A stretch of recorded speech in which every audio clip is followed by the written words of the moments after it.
Magaalada Kristiansand oo lagu dilay laba dumar ah oo asal ahaan ka soo jeeda waddanka Suuriya.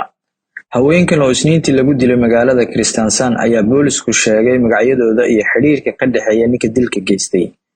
Labada dumar ee la dilay iyo ninka dilka ku eedeysan ayaa asal ahaan ka soo jeeda waddanka Suuriya. Haweenkan ayaa boolisku sheegay inay da'doodu kala ahaayeen 42 jir oo ahayd xaaska ninka dilka geystay iyo 20 jir gabadhiisa ahayd. Sida uu qoray wargeyska VG, ninka dilka lagu soo eedeeyay ayaa isagu markii hore yimid Norway, muddo kadibna qoyskiisa dacwad ku keenay. Qoyskan ayaa deganaa magaalada Kristiansand tan iyo sanadkii 2019. Eedeysanahan ayaanan wax dembi ah hore ugu diiwaan gashnayn, sida boolisku sheegay. Waxaase la baarayaa maskaxiyan inuu caafimaad qabo. Maalnimadii Isniinta ayaa ahayd markii ninka dilka geystay isaga ayaana saldhigga iskeenay. Ninkan oo ku jira da'da 50 sano jirka ah ayaa baaritaan dheeri ah lagu sameynaya.